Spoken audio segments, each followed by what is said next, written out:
Salut les gars, j'espère que vous allez bien. Aujourd'hui c'est une nouvelle vidéo d'un sparring dur. Donc le dernier sparring dur que j'ai fait c'était le premier jour de mon prépa combat et là c'est le 5e jour.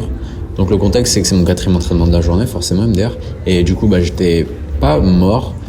Je pensais qu'on allait faire un cours technique normal donc ça allait mais on m'a dit à l'improviste qu'on allait faire un sparring dur et j'ai dû tenir 8 rounds comme ça donc j'étais un peu crevé mais ça allait tu vois. Du coup j'étais frais quand je suis entré sur le ring mais même si t'es frais je veux dire un 4e entraînement t'as quand même pas optimal en fait.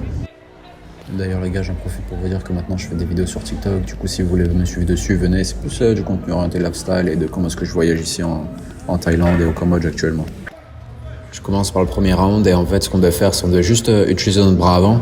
Et ce qu'on était en train de faire, c'est qu'on était en train de se jauger le niveau de l'un et de l'autre pour voir ce que ça allait donner. Et forcément, on y allait tout léger au début. Et le seul truc bien par rapport à mes autres sparring, c'était que là, cette fois-ci, ma garde, elle était mieux placée que toutes les autres fois. Mais ensuite, vous allez voir le travail qu'il va me faire sur le plan technique. Et je me fais juste manger, quoi. Donc là, je skip du coup pour qu'on arrive au 6e round. Genre, on est en plein milieu, un peu vers la fin. Et je vais diviser du coup la vidéo en 3 parties. D'abord le contexte, le point technique et ensuite mon ressenti. À partir du 4e round, j'avais compris que je me faisais juste enchaîner. Donc dans ma tête, je savais que je pouvais pas avoir l'avantage. Et il y avait ce truc dans ma tête de vas-y, je perds mon temps et de toute façon, j'ai pas la solution à ce qu'il est en train de me faire. Et je me suis dit, je vais continuer. Et le but à partir de ce moment-là, c'était dans ma tête, vas-y, tiens les coups. Et j'étais pas fatigué physiquement, mais plutôt psychologiquement. Je prenais les coups, j'avais pas mal, mais le fait de ne pouvoir rien faire, ça me fatiguait. Ensuite, techniquement, j'avais pas fait d'anglaise ni de sparring depuis un moment. Du coup, je me suis rendu compte que j'avais plus aucune stratégie d'entrée, de fin, de piège, footwork. J'avais rien prévu, rien calculé dans ma tête, même psychologiquement, j'étais pas préparé. Donc du coup, mes seules tentatives, c'était plutôt, j'essaie de casser la distance avec un push step, donc ça veut dire que je pousse avec ma jambe arrière, entrer avec mon jab sinon, puis faire un enchaînement 1-2. Mais de toute façon, j'y arrivais jamais parce que mon plan d'attaque il était beaucoup trop simple et au bout d'un moment, il a compris comment sortir de ça et il avait de meilleures esquives. Donc forcément, je le touchais que très peu et il me dominait sur le plan stratégique, même si la stratégie de lui aussi, elle était plutôt simple. Et à ce moment-là, j'avais travaillé que à peine ma défense, vu que ça faisait que 5 jours. Genre, j'avais dû faire un cours de défense et je reculais encore dès que je me mangeais un coup et j'étais incapable d'évaluer ma distance correctement dans un sparring dur. Même si des fois je le touchais, c'était tout de même insuffisant, quoi. Je lui mettais 2 ou 3 grosses patates de temps en temps, mais sur tous les coups que je portais, je le touchais que très peu.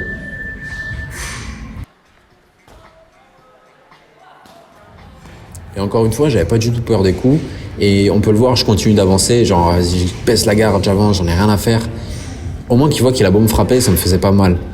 Mais c'est frustrant parce que comme je sais pas me défendre correctement et je fuis comme une poule, c'est frustrant. Alors que moi, tout ce que je veux, c'est avancer. Mais à partir du moment où on tape, comme je n'avais aucune défense, si je sais pas défendre, autant que je me mette hors de portée. Donc ouais, moi, au niveau technique, c'était plutôt vide. Je faisais que des combinaisons en 1-2, pas de combinaisons en 1-2-3. Je faisais très peu de changements de niveau, très peu de changements d'angle. Donc ça veut dire un changement de niveau, ça veut dire que je tapais très peu au niveau du corps. C'était surtout sur la tête. Et changement d'angle, je rentrais jamais sur les côtés. Même si des fois j'essayais, mais comme j'avais plus du tout de footwork, j'arrivais plus du tout à faire des changements d'angle. Et surtout, il avait quand même une bonne garde, même si il y avait pas mal d'ouvertures, mais juste j'arrivais pas à rentrer dans ces ouvertures. Et aussi, il avait un meilleur footwork. Du coup, il se déplaçait beaucoup mieux que moi. Moi, j'étais quand même encore pas mal statique. J'étais pas du tout léger sur mes appuis. Et c'est pareil, même quand je portais mes coups, ils avaient pas de puissance, quoi. Donc, c'était pas du tout efficace. Ensuite, au niveau du ressenti, c'est simple. Déjà, ça a commencé par mener à une incompréhension avec mon entraîneur parce que il m'a dit ouais, sois pas un sac de frappe. Et je lui dis ouais, mais tu sais que j'ai pas de défense, j'ai pas de stratégie. Donc forcément, je deviens un sac de frappe. Et il me dit quoi? Ouais, non, arrête de trouver d'excuses, arrête de courir, je sais pas quoi. Et c'était le soir même, sauf que c'était le soir même du combat et ça m'avait saoulé, j'avais pas envie de lui répondre. Et en fait, à ce moment-là aussi, je réalisais pas l'intérêt de faire des sparring durs et du coup, j'étais juste énervé. On m'envoie au charbon 2 fois sans me prévenir, tu sais, je me fais allumer. J'étais juste énervé contre l'équipe d'entraînement parce que pourquoi me faire allumer comme ça, genre sur 4 rounds de plus, à quoi ça sert? Donc je lui ai pas répondu. J'ai ensuite le lendemain, quand je m'étais calmé, je lui ai fait comprendre que je cherchais pas des excuses en fait, et que je cherchais juste à comprendre mes erreurs et ce qui s'était passé. Bref, après, il a compris mes intentions, on s'est mis d'accord que je devais juste vraiment travailler ma garde. Donc c'était pour ça que là, dans mes dernières vidéos, je faisais beaucoup de travail de garde. Surtout en Muay Thai, pas vraiment en boxe anglaise. Mais même psychologiquement, ça m'a aidé de faire ce travail et surtout de savoir comment me placer quand on rentre dedans, quoi. Et ouais, le soir même du sparring, j'étais archi énervé. Autant les marques physiques, je m'en fous parce que ce sont des bleus et ça part. Mais j'ai encore ressenti ce truc de ouais, je suis incapable de faire quoi que ce soit. Et j'ai envie de me mettre en boule parce que de toute façon, il peut pas me frapper, enfin, il peut pas me faire mal. Donc vas-y, fais ce que tu veux, ça me fait rien. Et après, je commençais surtout à être énervé contre mon incapacité à faire quoi que ce soit, à me faire allumer sur 15 rounds de trop. Et ensuite de tout le temps reculer parce que je sais pas quoi faire. D'autant plus, j'avais pas fait d'anglais, pas du tout fait d'anglaise. Donc bon, tu sais, faire un sparring d'anglaise. À part pour le travail psychologique, ouais, mais techniquement. Enfin, non, c'est intéressant, j'ai rien à dire, c'est intéressant. Mais vas-y, tu me fais pas rentrer en anglais sur un sparring dur aussi rapidement. Enfin, dans ma tête, c'était ça.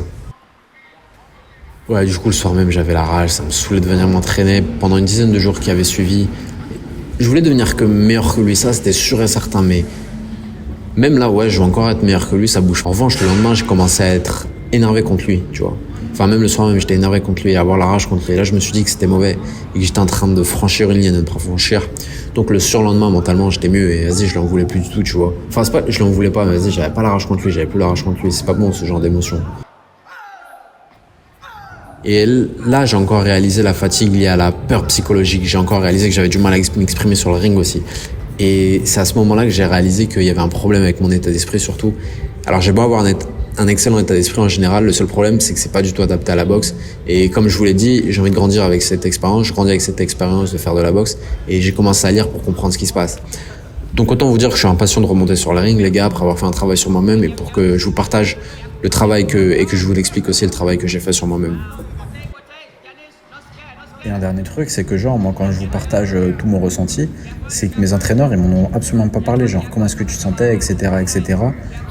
Alors que, bah, genre, c'est le plus important, tu vois, pour que tu fasses du progrès, parce que, comme je te dis, il n'y a pas que l'aspect technique dans la boxe, c'est aussi l'aspect mental. Et genre, au niveau mental, bah, ici, l'entraînement, c'est zéro. Du coup, bah, je fais tout moi-même, moi, je m'en fous, parce que, bah, de toute façon, moi, c'est ce que j'adore ça. Mais voilà, quoi, c'est le seul truc qui manquait, je trouve, enfin, j'ai trouvé ça aberrant, quoi. Alors, pourquoi est-ce qu'il m'en a pas parlé, tu vois? Après, ouais, un dernier truc, je tiens à rajouter qu'au niveau des marques, les gars, c'est rien du tout, hein. C'est juste parce qu'en fait, c'est le casque. Et à chaque fois, il m'a rentré dans mes pommettes. C'était chiant dès que je me défendais. Vas-y, laisse tomber. Sur ce, les gars, dites-moi si la vidéo vous a plu, dites-moi si vous avez trouvé ça intéressant, ce que vous avez pu voir. Il n'y a pas beaucoup de commentaires parce que bah, c'est tout le temps pareil au niveau des sparring durs, genre j'ai pas beaucoup de choses à apporter. Et au niveau émotionnel, je voulais juste vous partager ces derniers trucs avant de vous montrer le changement qu'il y a eu. Alors je sais pas, parce que je peux encore remonter sur le ring, je sais pas s'il va y avoir un changement ou pas. On va voir justement, c'est tout l'intérêt de cette série de vidéos. Et aussi techniquement, j'ai commencé à travailler ma garde, donc on va voir si je vais réussir à l'implanter sur les sparring durs. Et puis bah on verra les gars. Donc là, en ce moment, je suis pas du tout en Thaïlande, je suis en Cambodge en voyage. Je reviens d'ici 10 jours, donc d'ici 2 semaines, je vais publier de nouvelles vidéos de boxe, de sparring dur, j'imagine. Et ensuite, on va voir ce que ça donne.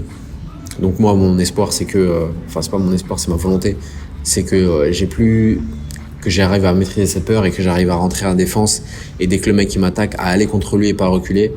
On va voir ça les gars sur mes prochains sparring. Du coup, pensez à vous abonner si vous voulez voir la suite. Et aussi les gars, pour m'aider, commentaires, pouce bleu pour le référencement. Je vous remercie à tous et à bientôt.